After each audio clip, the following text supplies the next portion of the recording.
Hey everybody, welcome back to the channel. Today, I'm gonna introduce a whole different Montero to you guys. If you've been following along, you know that I have a 2003 Mitsubishi Montero. It's a Gen 3, and this is my Gen 1 that I affectionately call Little Blue because it's a little blue Montero. This is a 1984 short wheelbase Montero LS, and it was one of the first years that they made it in the US, and this is the second Montero that I ever bought. Now, when I bought my Gen 3, I had no idea about the Montero world, really. I was just dipping my toes in. But as soon as I figured out that these existed, these short wheelbase two-doors, I just thought I would love to have one. They're so unique, they're so different, they're so small. They don't make SUVs like this anymore. And so I knew I wanted one because it was so entirely different. And I picked this one up for a steal. I got it here in Montana. I drove 5 hours to get it. I bought it for $700, running, driving, with a clean title, and I towed it all the way back from Kalispell, Montana to Bozeman. And it was such a cool adventure to go rescue this thing, to go get it. Like I said, it was running and driving, but it did need some work. And so when I got it, it was bone stock, and it needed a little bit of attention in the transmission specifically. The transmission would kind of grind or drop out of gear, so I knew it needed some work going into it. The fuel system ended up being clogged up with rust. The cooling system ended up having a leak in it. And so I knew I was buying a project, but for 700 bucks, how could you say no? So I bought this thing completely stock. And the interesting thing about a 1994 is like I said, it's one of the first years, and you can really tell them apart because of this grille. This grille is probably the most expensive part of the whole car. People really, really want this grille because it's all metal and it's unique to the 84 year. Supposedly they imported these in 83. I've never seen one. So the 84 is kind of a classic. As you can see, the paint is super faded. Someone kind of maybe scuffed it up. There's some rust repairs. There's a little bit of Bondo in it, but mostly it's a straight body. This is the only dent in it. But the reason I bring all this up is because there was a little bit of a temptation when I first got it to keep it a collectible car, to keep it clean, to keep it nice, to rebuild it, to do something like that. And here's the deal, is that I could have done that, but I don't have the money to do something like that. And furthermore, this is such a cool car. I want to drive it. I want to take it out. I want to take it and put it on roads that it was meant to be on, like gravel dirt roads. I want to take it wheeling because it's such a unique car. I didn't want it to just be a driveway queen or a pavement princess or anything like that. So my vision with this car was, how can I have as much fun for as cheap as possible? I wanted to keep it, I didn't want it to get out of hand or anything, but I said, how can I have fun with this, but not make it just a money pit? And so I've done a handful of things. I want to share with you guys my entire build, but there's a little bit of the philosophy of why I decided to go the direction I did. It kind of influences all of my decisions. So we'll start right here with lift and tires. So I've had a lot of tires on this, a lot of lift. Right now, this is actually running the same size as on my Gen 3, 285, 75, 16. These are Isuzu Snowflake wheels that normally come in 106 millimeter center bore. I bored them out to 108 so that they can actually fit on here. So this is a pretty unique setup to have Isuzu wheels on a Montero with a 108 hub. So I got those, painted them gold, kind of an old faded gold to match the paint, and I really like that. And then the tires are 33 and they fit really well. There's just a little bit of poke in the front, makes it look aggressive, but it's also, because it's an Isuzu wheel, it really fits the style while making it a little more modern. So they are 16s, same exact size that's on my Gen 3. I really like that. In the front, I've cranked up the torsion bars about a ½ inch, not very much, just a little bit, and it almost perfectly fits or clears the 33s. And in the back, I have an add-a-leaf. So I did an add-a-leaf, and honestly, I can't remember the brand right now, but just a simple add-a-leaf in the back to give it a little more lift on the rear suspension and give it a little better carrying capacity, because these short wheelbase and the leaf springs get saggy, and so it doesn't carry very well. Up here in the front, you'll notice I got a couple things. I had the original stock bumper, and I was planning on running that, and I was excited about it, but then I rear-ended a guy and crumpled the bumper. It did a great job catching the car and protecting it.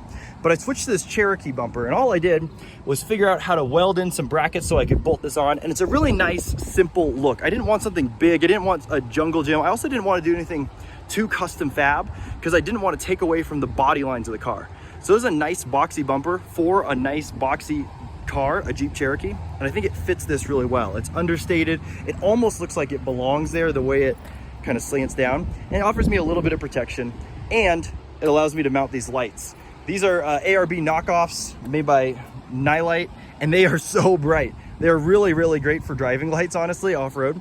And when it's bouncing around, this is, you know, the old style headlights, they kind of go everywhere. So to have these lights to light up the trail makes a huge difference. I've also got an oil pan heater and whatever.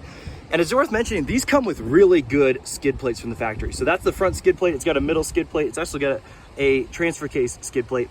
And then I added a small aluminum skid plate right there, just to protect the transmission.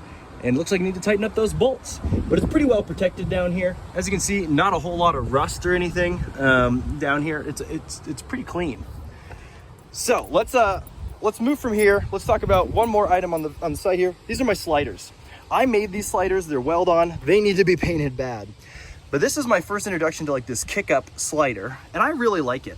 I found that when I was taking this on the trails, because I do wheel this, I was so nervous about crunching these body panels.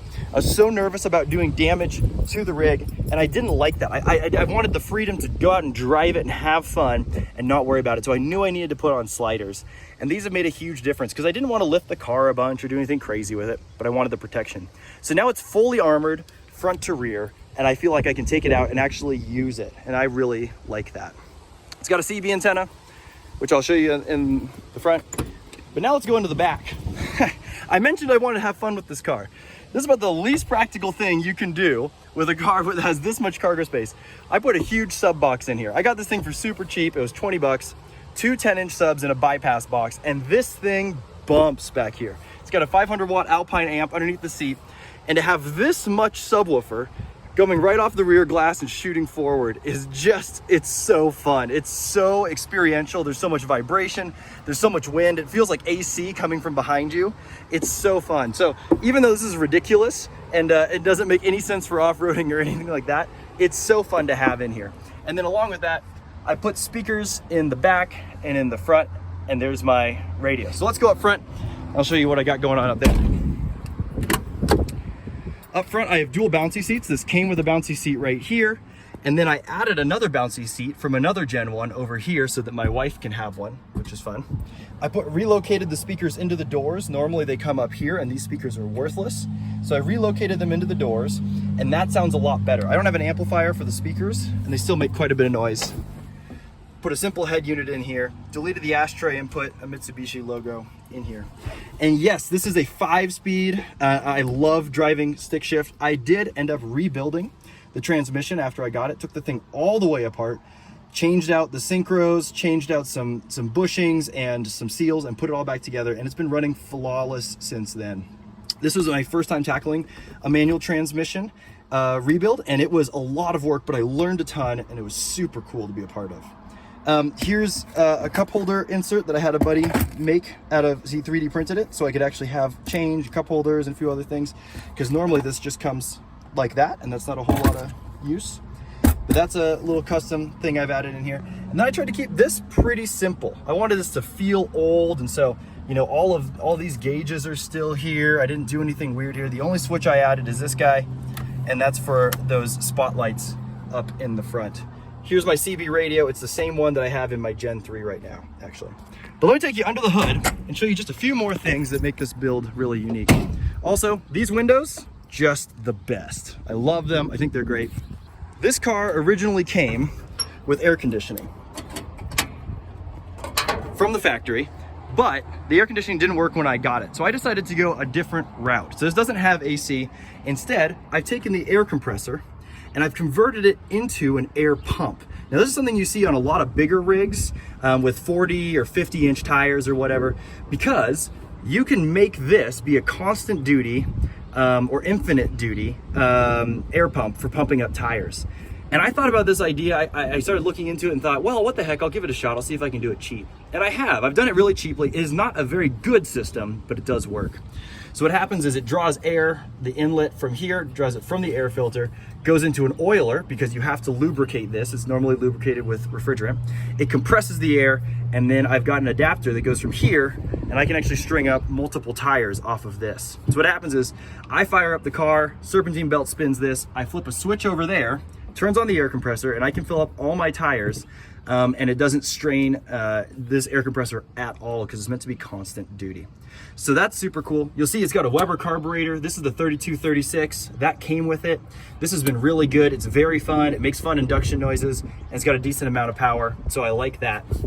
The other upgrade that it came with when I got it was these headers. I've heard these headers don't make a lick of difference as far as power. It makes a fun exhaust sound, but you know, I've got them, so why not? They fit in here mostly nicely, and I like that.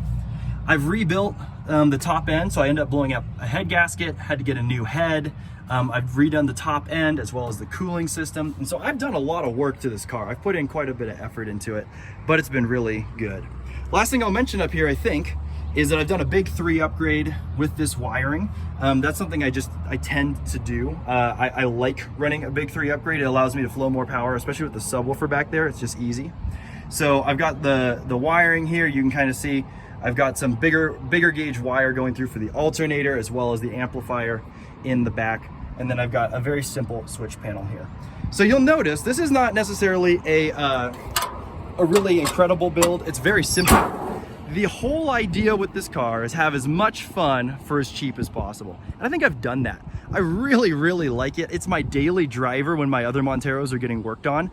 And so it's super fun to get in this thing. It just feels like a clown car. Like you sit in the middle of the wheelbase and it's so much fun to drive around on. And then it's so fun to take on the trails. It'll do 80 miles an hour if you really want it to. But most of the time, you know, I just take back roads or whatever, and it's just a nice way to slow down and enjoy what you're doing.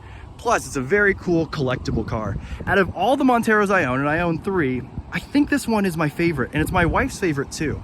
It doesn't mean it's the one that I would want to live with all the time, but this would be the hardest one to sell because it's so unique, it's so old school, it's so cool, and it's just simple and fun. So anyways, guys, this is pretty much the only video I'll do on my Gen 1. I might go into a little more detail, and if I start doing some more with the build, maybe I'll update you guys. But this one's one that's just kind of fun for me to tinker with. I've got it pretty much where I want it. Now I just get to drive it and enjoy it. But I want to let you guys in on what I call my Little Blue Montero, or Little Blue. And so hopefully you guys enjoyed that. If you guys have questions about this build or would want to see other things in further detail, leave a comment down below.